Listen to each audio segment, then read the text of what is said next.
തൃശ്ശൂർ ജില്ലയിലെ തോടൂർ പഞ്ചായത്തിൽ എടക്കുളത്തൂർ വില്ലേജിലെ പോന്നൂർ ഇടവകയിൽ താമസിക്കുന്നവരാണ്. എൻ്റെ ചേട്ടന് വേണ്ടിയാണ് ഞാൻ സാക്ഷ്യം പറയുന്നത്. കഴിഞ്ഞ ഈസ്റ്ററിൻ്റെ ശനിയാഴ്ച ഈ കുട്ടിക്ക് ഡ്രസ്സ് കൊടുക്കാൻ വേണ്ടി പോയപ്പോൾ തിരിച്ചു വരുന്ന സമയത്ത് ഒരു ലോറിമേൽ ബൈക്ക് ചെന്ന് ഇടിക്കുകയും അബോധാവസ്ഥയിൽ ഉണ്ടാവുകയും ചെയ്തു.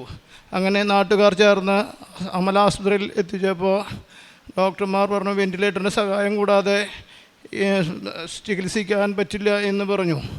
അവിടുന്ന് വേറൊരു ആശുപത്രിയിലേക്ക് റെഫർ ചെയ്തു. അവിടെ 2 ദിവസം കഴിഞ്ഞു.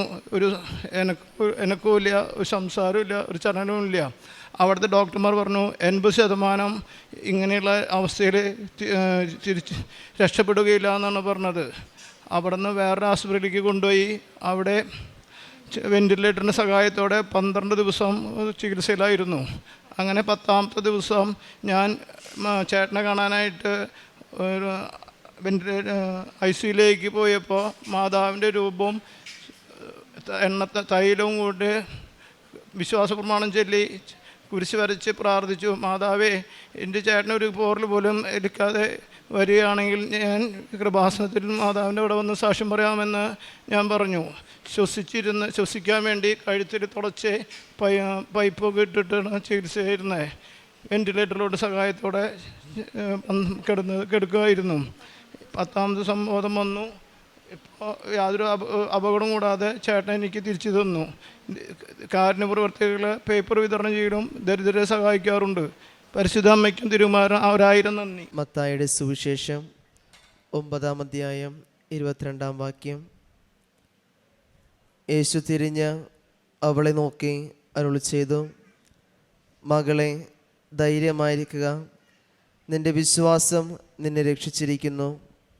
ആ നിമിഷം മുതൽ അവൾ സൗഖ്യമുള്ളവളായി. പരിശുദ്ധ അമ്മയുടെ പ്രത്യക്ഷീകരണ സാക്ഷിയായിട്ട് ബാബു തൃശ്ശൂർ തൻ്റെ അനുഭവ സാക്ഷ്യം നമുക്ക് പങ്കുവെക്കുകയായിരുന്നു.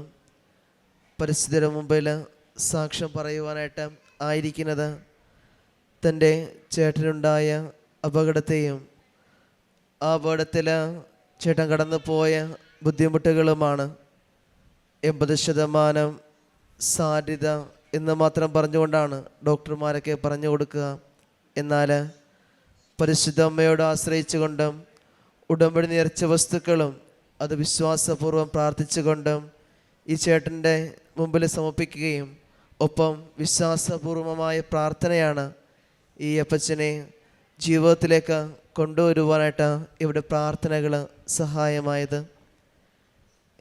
പരിശുദ്ധ അമ്മയുടെ പ്രത്യക്ഷീകരണ സാക്ഷിയായിട്ട് ഇവർ നിൽക്കുമ്പോൾ പൂർണ്ണമായിട്ടും പരിശുദ്ധ അമ്മയുടെ സാക്ഷികളായിട്ട് ഇവരെ മാറ്റുകയും കൂടുതൽ ദൈവികമായ വിശ്വാസത്തിലേക്ക് ഇവരെ കൊണ്ടുവരികയും ചെയ്തത് ഉടമ്പടിയോട് ചേർന്നുകൊണ്ടുള്ള ഇവരുടെ ജീവിതത്തിൽ തന്നെയാണ്. പരിശുദ്ധ അമ്മ ഇവരുടെ ജീവിതത്തിൽ വലിയൊരു വിശ്വാസമായിട്ട് മാറുകയും ഇവിടെ തന്നെ ജീവിതത്തിലെ പരിശുദ്ധ അമ്മയുടെ ഇടപെടൽ ഈ ചേട്ടൻ്റെ സുഖപ്രാപ്തിയിലൂടെ ഉണ്ടാവുകയും ചെയ്തു. നമുക്ക് ഓരോരുത്തർക്കും പരിശുദ്ധ അമ്മയ്ക്ക് നന്ദി പറഞ്ഞ് പ്രാർത്ഥിക്കാം. ഈ കുടുംബത്തെ അവിടുത്തെ പ്രത്യക്ഷീകരണ സാക്ഷിയാക്കി മാറ്റിയതിനും ഇനി മുമ്പോട്ടുള്ള ജീവിതങ്ങളിൽ അനുഗ്രഹങ്ങളായിട്ട് മാറിക്കൊണ്ടും ഇനിയും പ്രത്യക്ഷീകരണ സാക്ഷികളായിട്ട് ഇവരെ മാറ്റണമേ എന്ന് നമുക്ക് പ്രാർത്ഥിക്കാം. ഒപ്പം നമ്മൾ ഓരോരുത്തരുടെയൊക്കെ വിശ്വാസങ്ങളെയും നമ്മുടെയൊക്കെ പ്രാർത്ഥനകളെയും നിയോഗങ്ങളെയും പരിശുദ്ധ അമ്മയുടെ പ്രത്യക്ഷീകരണ സാക്ഷിയായിട്ട് മാറ്റാൻ അനുഗ്രഹിക്കണമേ എന്ന് പ്രാർത്ഥിക്കുകയും ചെയ്യാം. അത്യപൂർവ ദൈവാനുഭവങ്ങൾ ഇനി നിങ്ങൾക്കും സ്വന്തം. ഈ യൂട്യൂബ് ചാനൽ ഇതുവരെ സബ്സ്ക്രൈബ് ചെയ്തിട്ടില്ലെങ്കിൽ ഇപ്പോൾ തന്നെ സബ്സ്ക്രൈബ് ചെയ്യുക. ഈ വീഡിയോ ഇപ്പോൾ തന്നെ നിങ്ങളുടെ സുഹൃത്തുക്കൾക്ക് ഷെയർ ചെയ്തുകൊണ്ട് കർത്താവിൻ്റെ പ്രേക്ഷിതരാകുക.